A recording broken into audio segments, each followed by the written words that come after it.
Good evening my friends, and happy Thursday. It's the 20th today and I hope you're all doing well.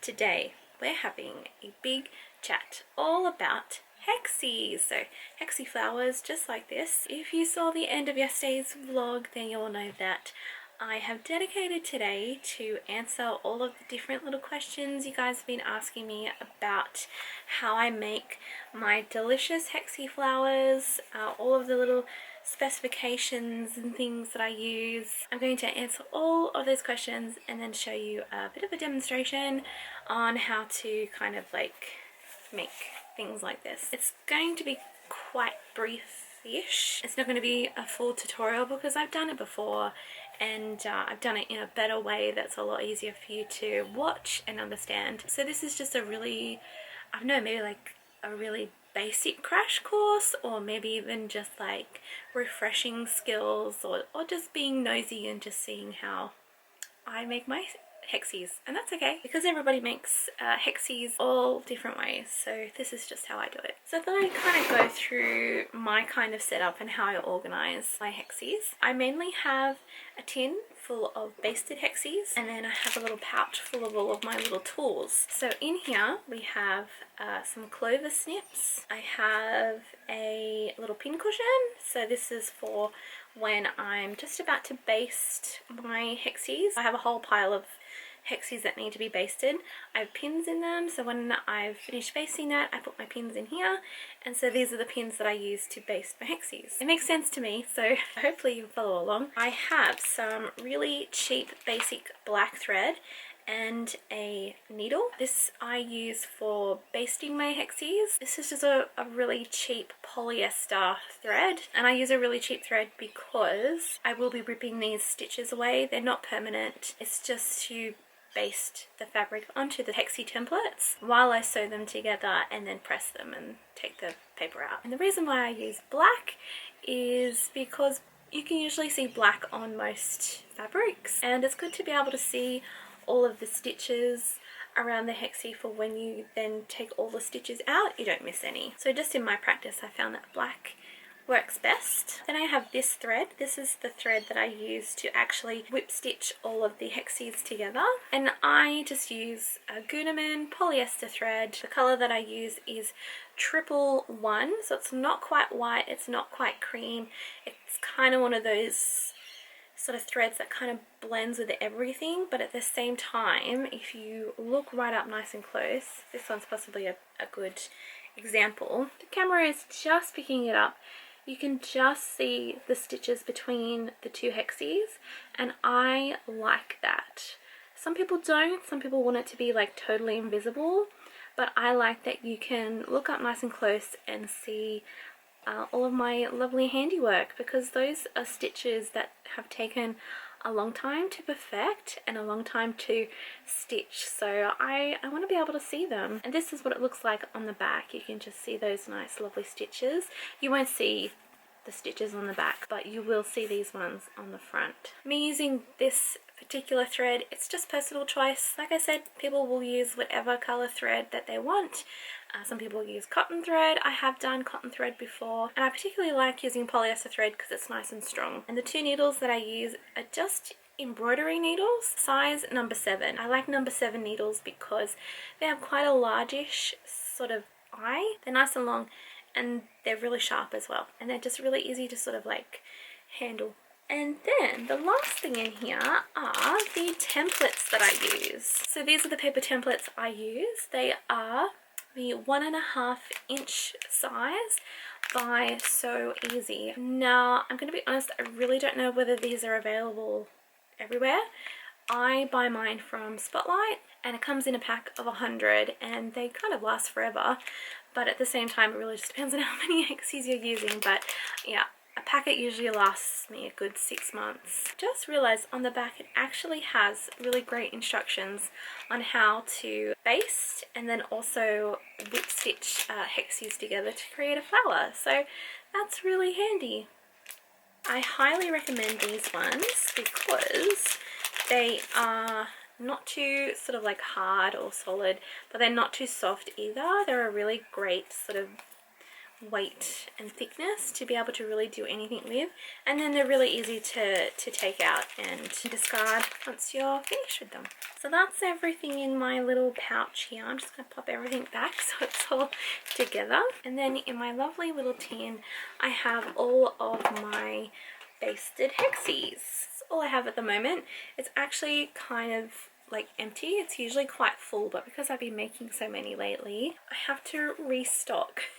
So yesterday I managed to get a whole pile cut ready for basting. So later on tonight I'll sit down and hand baste them and pop them in my little tin. I find having a nice tin like this handy to the side is really great, because when I feel like the need to do some hexie making, I can just come to my tin and pull out some Hexies and create some flowers. That's kind of covering most of like the notions and things you kind of need when you're at the sort of pre-making, ready to baste sort of stage of hexie making. Now it is worth mentioning right now, not everybody bastes their Hexies with thread. Some people use glue, and then other people will do different sort of methods of pinning a Hexie to their fabric, but I personally like to do it quite old school because that's just the way that I was taught. I really like doing the different stages quite sort of meticulously when I'm hexie making. It's just one thing that I really enjoy, sort of sitting down and doing one step and then doing the next step and then the next step in the way that I like to do it. But it is worth noting, not everybody does it this way. Lots of people have their own sort of go-to, just like I do. So I'm going to show you how I baste my Hexies.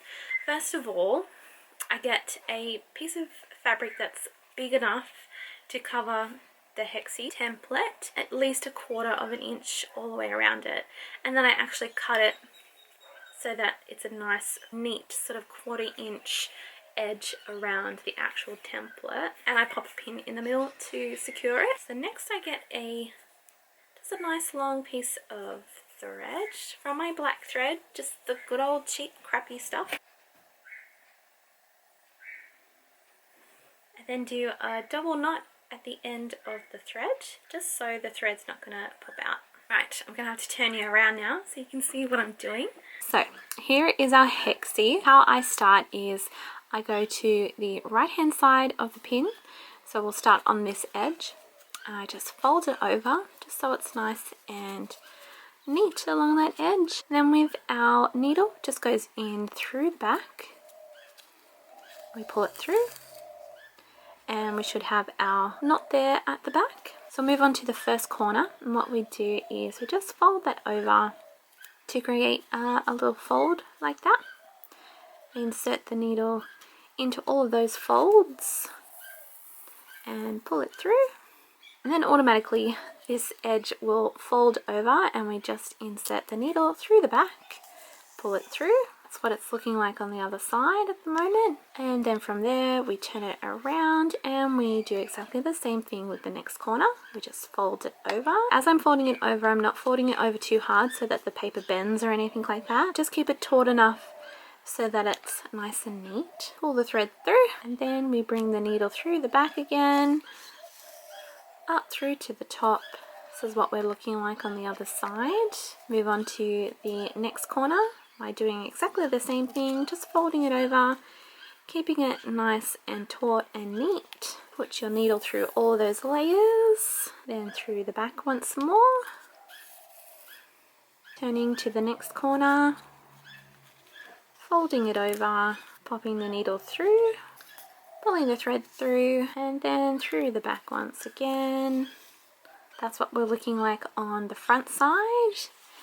And then we're going to do this last edge here. So once I get to this point, I take my needle out because I don't need it anymore. We fold over the next edge there, pop the needle through, fold this last edge over, needle in through the back and to where we're working at the front, and then this last little bit we tuck it in under and then fold it over on top so that it creates that little corner. Pop the thread through it And then to finish it off, I bring the needle back through. It just makes that little sort of tack there just so that the threads don't come undone. Then I snip the thread. I just leave a little tail at the end, and there is our little basted hexie. Too easy. Nice. And then from there, I just simply follow the exact same steps to baste all of the other hexies that need to be basted, and you'll find that as you do it over and over and over again, you get into a really nice sort of rhythm of just doing one after another after another after another. So let's move on to how we actually sew the hexie flowers together. This is where I will now come to my tin of hexies and start playing around with some colours and things that go together. And usually a print like this, I will sort of pick out colours that are in the centre, or I'll do something just like completely different. I think we'll go with a colour match today.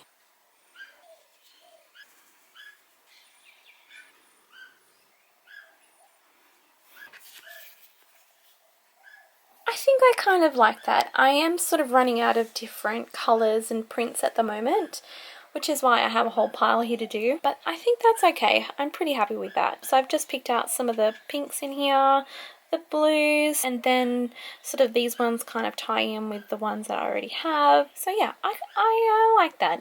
It's okay. It'll do. So I'm going to quickly show you how to whip stitch 2 hexies together, and I will possibly show you how to put on the third one, because once you've learned how to do those 2 sides, then it's doing exactly the same thing with the rest of the hexie flower. So with the center hexie here at the top, I fold it over on top of this one, and we'll just align the edges here.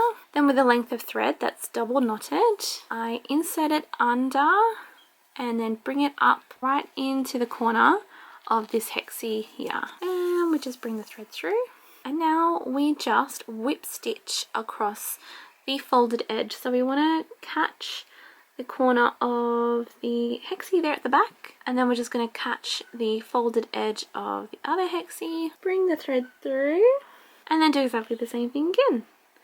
So as you're doing this, you want to make sure that you're not catching the paper, you're just catching the folded edges of the fabrics. And we just do one stitch after another, creating a whip stitch, and this will keep the hexies together. So I've just done a couple of stitches off camera. I think you can just see them. So you just keep on whip stitching away, catching the top folded edges of each of the hexies. Alright, so I've gotten to the point where I've done along the whole edge here, and I'm ready to move on to the next side. So what we do is we open it up, and our stitches should be going right to the 2 sort of like corners of the hexies there. We get our next hexie, and it's going to go here, and we're going to be stitching along this side here. So I like to nest all of the corners here in this gorgeous Y seam that we have here. It's in the shape of the letter Y. So just getting that in the right place, we fold it over, so your thread should be trailing at the back, and we're going to go through the corner of this bottom hexie and then bring the needle into the corner of that top hexie, like so. Pull the thread through, and then we just continue on with our whip stitch like we have been. And so we're just catching those folded top edges, not going through the paper, because if we do, then it's going to be a nightmare trying to get the paper out when we're ready to take the paper out. So just like anything, the more you do this, the quicker you will get at doing it, and you'll end up just finding that you just fly through each hexie as you go for it. Once we get to the end of this section, I'm just going to do just a couple more stitches. I like to bring the stitches right into the corners of the hexies. So once we get right to the end, we're just going to do one more little stitch, making sure we're going through both hexies. Pull that through, and we're going to leave a little loop. Put my thread through that, and we're going to create a knot. Then I take my needle and I tuck it in under the fold, like so. And I just bring it up about halfway down the hexie, and I bring it through.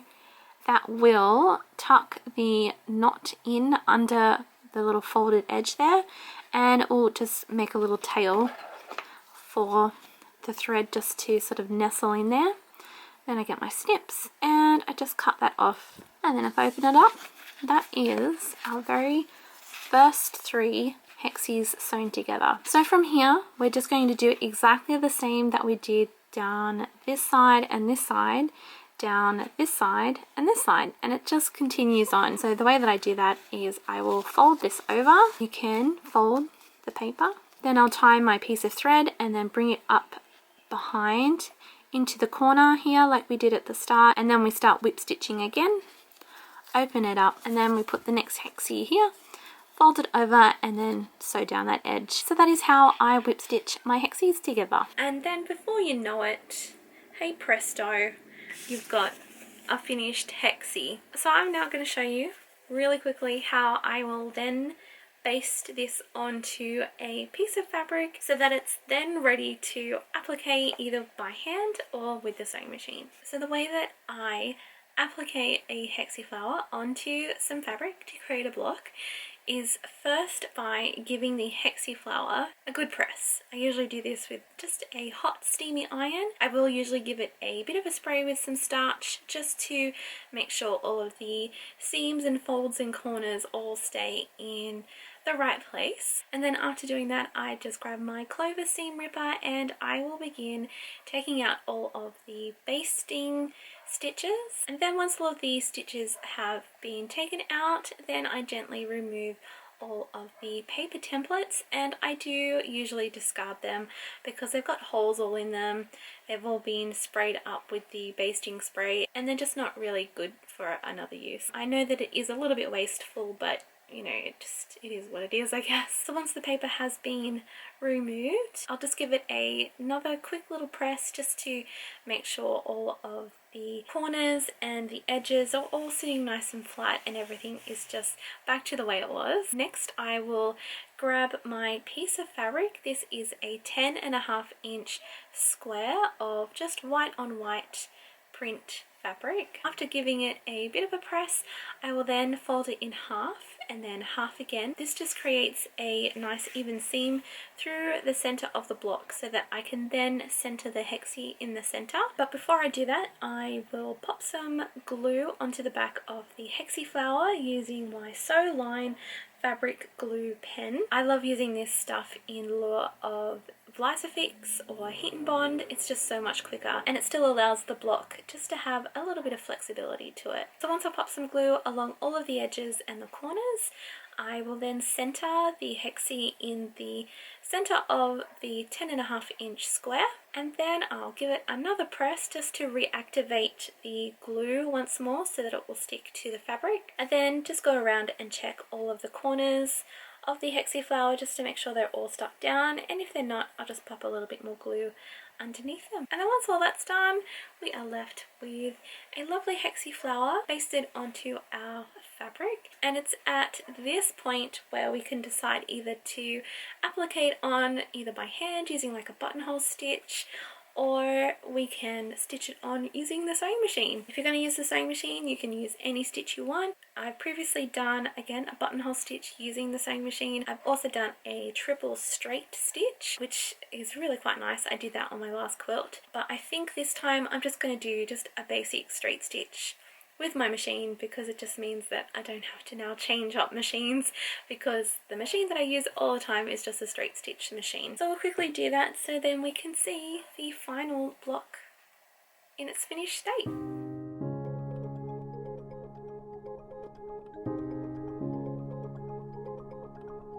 So there we have our finished hexie flower appliqued onto our fabric, and this is what the stitch looks like around the edge. It does take practice to make sure you don't go over the edge. I did come a little bit close on a few occasions, but it does take practice. So yeah, I really like that. Super happy. And ta-da! There's our beautiful hexie flower block all finished. I love making these, and I really hope that you've been able to follow along in my really quick steps to be able to make one yourself. Again, I've mentioned it many times, if you would like a more in-depth tutorial on how to make this, then check out my Hexi flower quilt label tutorial. In that tutorial I go through exactly the same steps, but from what I can remember I go just a little bit deeper into like the explanation and stuff like that. Now you may also know that when I finish my quilts I do a Hexi flower as the label. For the label I always put like the information of the quilt in the center. Well, this is exactly the same steps that I take when I am putting a Hexi onto a quilt. Instead of finishing it off with the machine, I will finish it off by hand, but essentially it's exactly the same steps. So hopefully you've been able to follow along and learn something new from today's vlog. I also hope that I've answered the majority of your questions that people have been asking. If you do have a question about any of the steps, about any of the tools, about any of the process, then let me know in the comments below and I'll do my best to answer them for you. I'm going to finish quite quickly because the battery in my camera is slowly dying. So I'll see you all again tomorrow. Tomorrow is Disney Friday. I'm really excited for what we've got planned. But anyway, until then, I hope you all have a lovely day and I will see you tomorrow. Bye bye.